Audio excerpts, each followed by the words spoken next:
안녕하세요. 저는 올해로 딱 30이 된 남자입니다. 집에서 나와 혼자 자취하고 있고 외롭고 심심할 때마다 이 사연들을 자주 듣는데 저도 혼자 간직해오던 이야기를 용기 내서 한번 해보려고 합니다. 제가 대입에 실패하고 재수를 시작했던 다음 해에 그녀를 처음 만나게 되었습니다.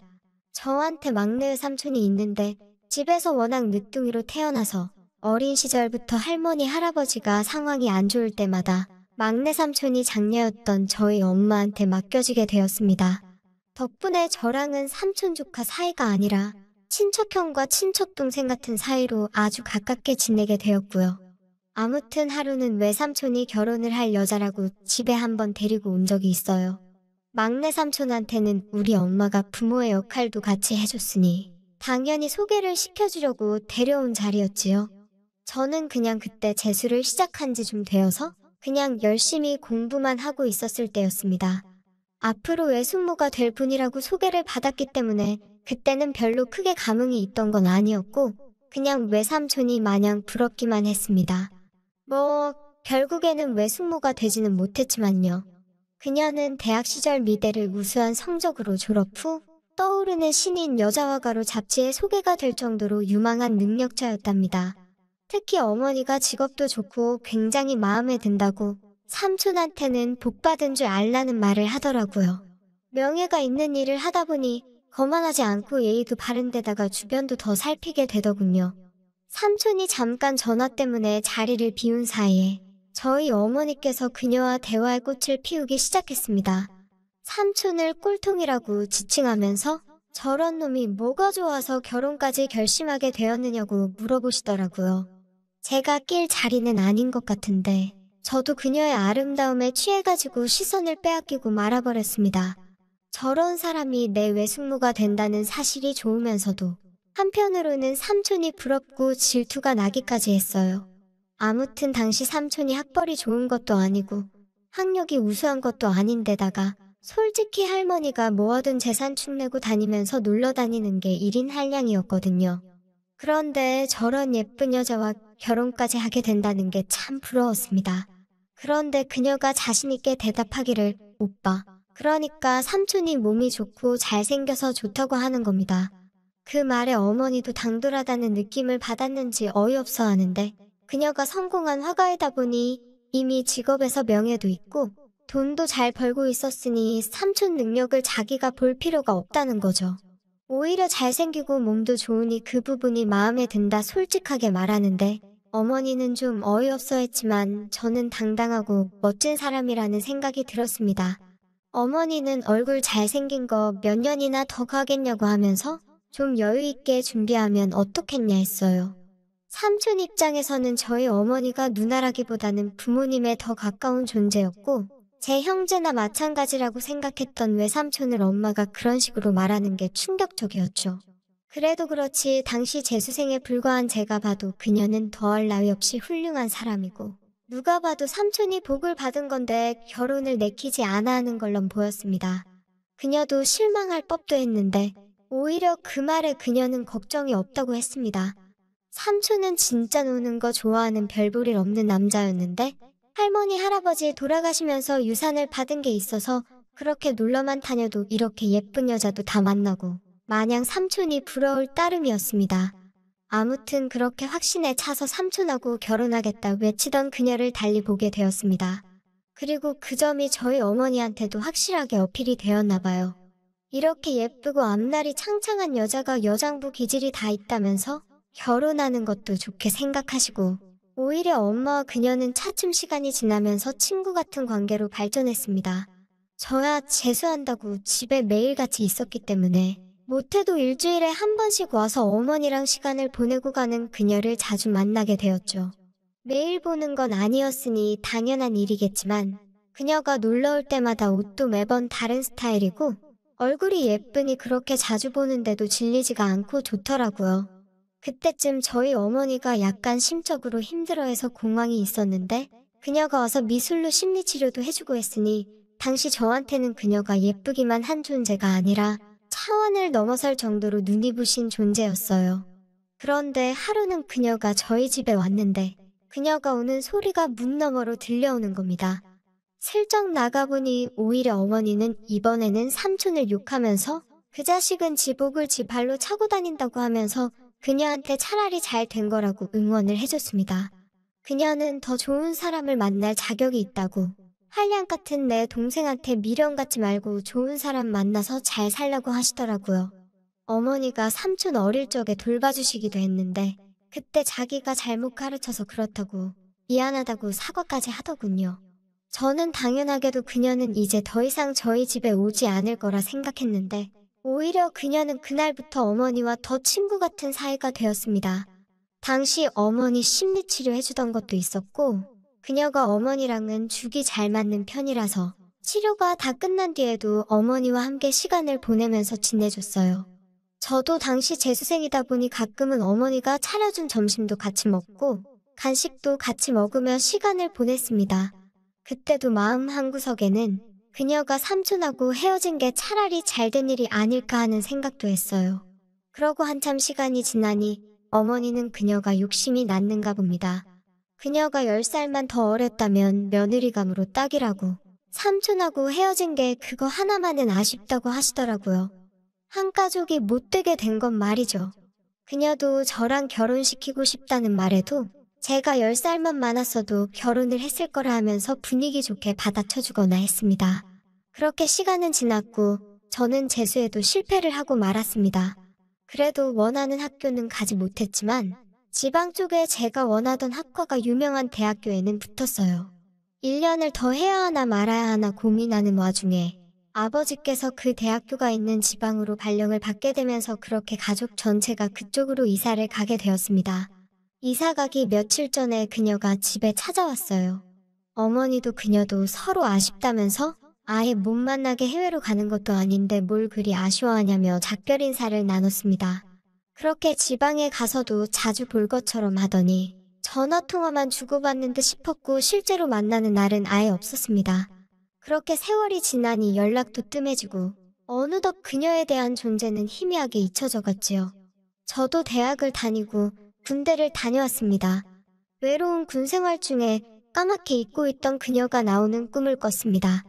새벽에 일어나 화장실로 달려가 빨래를 하면서 다른 사람도 아니고 왜 그녀가 꿈에 나왔지만은 생각을 하게 되었어요. 그러다가 문득 그녀가 삼촌을 좋아한 이유 중에 몸이 좋은 것도 맘에 든다고 했던 말이 기억이 나서 외로운 군 생활 못 만들기에 열중하면서 운동만 그렇게 열심히 했습니다. 당시에 제가 호리호리한 체형이었고 마침 군대 선임 중에 운동을 엄청 좋아하는 사람이 있었거든요. 생애 처음으로 운동을 그렇게 하니 군대에선 쉬는 것도 힘들어 죽겠는데 근육통까지 동반하니 엄청 포기하고 싶었습니다. 그럴 때마다 희미한 기억 속 그녀를 떠올리며 이악 물고 운동을 했어요.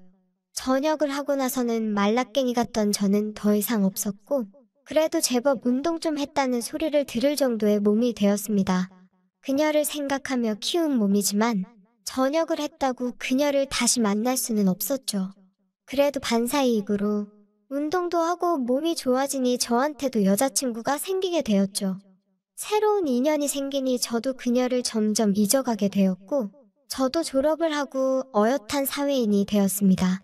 그래도 제가 전공한 과목이 취직에는 유리한 게 있어서 서울에 있는 제법 큰 회사에 취직을 하게 되었습니다. 그렇게 2년 전에 저는 서울로 다시 돌아오게 되었어요. 당시 만나던 여자친구한테도 자리 잡으면 부를 테니까 기다리라고 장거리 연애를 하기로 했습니다. 여자친구가 서울로 놀러 온다기에 매번 식사만 하고 자취방으로 가서 하루 보내고 내려가는 뻔한 데이트 말고 뭐 새로운 거 없나 싶어 인터넷을 뒤지고 있었습니다.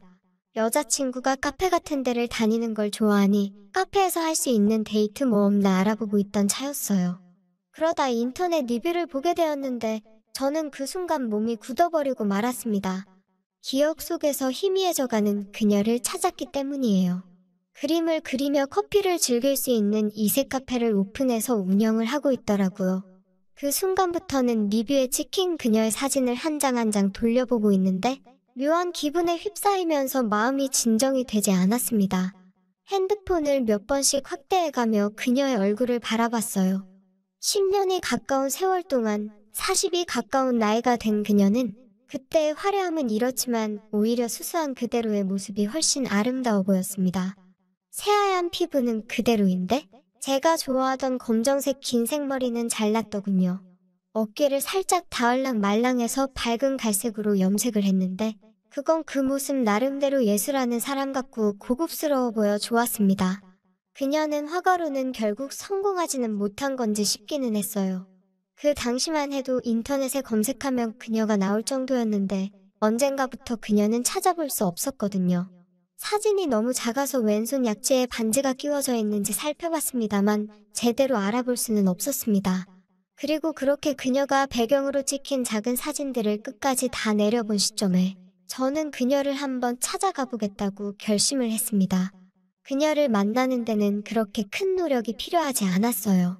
그녀가 카페를 운영하고 있었기 때문에 주소가 정확하게 나와 있었거든요. 심지어 제가 다니는 회사에서 그렇게 멀지도 않았어요. 금요일 저녁 번화가는 붐볐지만 그녀의 카페 앞에 도달했을 때 카페 안에는 사람이 한 명도 보이지 않더군요. 손님이 없어 창문 너머만 계속 바라보고 있던 그녀가 입구 앞에 얼쩡이는 저를 보고 모처럼의 손님인가 싶어서 문 앞까지 다가오더라고요. 그때 깜짝 놀랐습니다. 갑자기 제 쪽으로 다가온 그녀 때문에 놀라 당황할 틈도 없이 그녀는 저를 알아보더라고요. 오랜만에 주인을 만난 강아지 마냥 신이 나서 저한테 반가로이 인사를 건네는 모습이 이제 40이 다 되어가는 여자라기보다 그 당시 제 또래의 여자들 같았습니다. 그리고 그녀 또한 저를 잊지 않고 단번에 알아봤다는 사실에 제 마음이 요동치기 시작했어요. 그녀가 내온 커피를 마시며 한참 동안 대화를 나눴습니다. 처음에는 못 알아볼 뻔했다. 왜 이렇게 몸집이 커졌냐? 운동선수가 된 거냐 하면서 제 근황을 물어봤지만 대화의 대부분은 거의 어머니는 잘 지내시냐 같은 어머니의 안부가 주된 주제였습니다. 그래도 대화를 한참 오랫동안 나누나 보니 그녀는 저와 말도 잘 통했습니다. 그런데 제가 그녀와 이미 한참 동안 대화를 나눈 것 같은데 손님 한 명 들어오질 않았어요. 잠깐 가게 안을 둘러보려고 고개를 돌리는데 손님이 한 명도 없으니 그녀도 찔렸는지 손님이 참 없지? 하면서 밝은 미소를 띤 얼굴로 듣기에는 어려운 이야기를 하더라고요. 커피를 즐기며 그림을 그릴 수 있는 이색 카페라서 장사가 잘 될 줄 알았답니다. 저처럼 이색 데이트를 찾아보려고 오는 사람이 덜어 있기는 한데 오픈 초반에야 입소문을 타서 장사가 좀 되었는데 한번 온 손님들이 2번, 3번 다시 오지는 않았다고 하더라고요. 홍보용으로 뿌린 쿠폰 가지고 오는 사람들이 대부분이어서 남는 것도 없고 그리고 오픈한 지 시간이 점점 지나다 보니 아예 이렇게 인기 없는 카페가 되었다고 하네요. 자기의 과거 명성이라면 자기 이름 듣고도 오는 사람이 있을 거라고 생각했는데 자기가 이렇게 별 볼 일 없고 하찮은 존재였다는 걸 깨닫는다고 하면서 요즘 너무 어렵고 힘들다고 하더라고요. 10년이 가까운 세월이 지난 지금 그림을 통해서 저희 어머니 심리치료를 도와주던 그녀야말로 심리치료가 필요하다 싶을 정도로 자존감이 많이 내려가 있었습니다. 저도 그 이야기를 들어만 주다가 그녀한테 질문을 했어요. 누나는 그림을 그리고 싶은 거냐 아니면 카페를 하고 싶은 거냐 뭐 이런 이야기요. 제가 도움이 될지 안 될지는 모르겠지만 그녀가 원하는 방향에 따라서 젊은 층이라고 할 수 있는 제가 조언을 해주려고 했습니다. 그러니 그녀가 자기도 그림은 이제 포기했다면서 원래 얼마 전부터 보통의 커피숍으로 가게를 바꿀 계획을 하고 있다고 하더라고요. 그러더니 안 그래도 잘 됐다면서 저한테 오늘 시간이 괜찮으면 가게에 좀 더 있으라는 겁니다. 다음 날 아침 일찍 여자친구가 올라오기로 했지만 그녀랑 밤새도록 같이 있지는 않을 거라 생각해서 알겠다고 했어요. 그렇게 될 줄은 몰랐지만요. 아무튼 제가 알겠다는 말을 하자마자 그녀는 대뜸 가게 문을 잠궈버리더군요. 그리고 짧게 잘랐지만 묶어놓은 머리를 풀며 고개를 살랑살랑 흔드는데 정말 그 시절 그때와 똑 닮은 모습이라 그런지 저도 모르게 넋을 놓고 바라봤습니다. 저절로 침이 꿀꺽 넘어가는데 그 소리가 너무 커서 그녀한테도 들렸던 것 같아요. 그녀는 그대로 저를 지나쳐가서는 카페에 쓸 디저트 업체에서 보내준 디저트 샘플들을 시식을 해봐야 하는데 안 그래도 혼자서는 너무 양도 많고 해서 고민이었는데 다행이라고 하는 거예요. 그러고서는 요즘 젊은 입맛도 모르겠으니 저도 같이 먹어보고 몇 개만 골라달라고 하는 겁니다. 제가 사실 단 음식을 별로 안 좋아해서 디저트는 잘 모르는데 그녀의 밝은 미소를 보고 있으니 모르는 척 할 수 없었습니다. 한참 그녀와 함께 상자에 있는 걸 하나씩 꺼내 먹으며 이건 어떻고 저건 어떻다 비교를 하고 있는데 제 핸드폰이 울리기 시작했습니다. 보니까 다음날 올라오는 것 때문에 여자친구가 전화를 했더라고요. 전화를 받으니 여자친구는 다짜고짜 저한테 화를 내기 시작했습니다. 뭐 하길래 하루 종일 통 연락이 안 되냐고요. 그녀를 찾아왔다는 생각에 속이 다 뜨끔하더라고요. 결국 여자친구 화는 풀어주지 못했고 저도 짜증내는 거 들어주다가 덩달아 짜증이 나서 전화로 한참 실랑이를 하고 끊었습니다. 그 모습을 다 지켜본 그녀가 혹시 자기 때문에 지금 애인하고 싸운 게 아니냐 걱정하면서 미안하다고 말하고는 가게 문을 다시 열어줄 테니까 오늘은 이만 들어가고 애인하고도 한번 찾아오라고 하더라고요. 여자친구와 다퉈서 그런 게 아니고 저 또한 오랜만에 그녀를 만나 마음이 과거로 돌아가면서 여자친구보다 오늘 다시 만난 그녀에게 충실하고 싶어서 그랬다는 확신이 생겼습니다.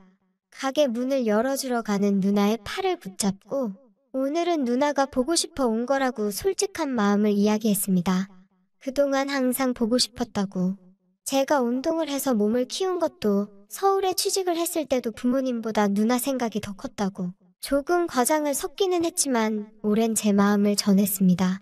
그녀는 난데없는 저의 말에 그녀도 저에게 마음이 있는 것처럼 대답했지만 그래도 어머니와 자기가 친구 같은 사이이고 한 번은 외숙모가 될 뻔도 했던 사람인데 우리 사이가 이루어질 수 있겠냐고 나이 차도 너무 많이 나지 않느냐고 하면서 거절을 하려 하더라고요.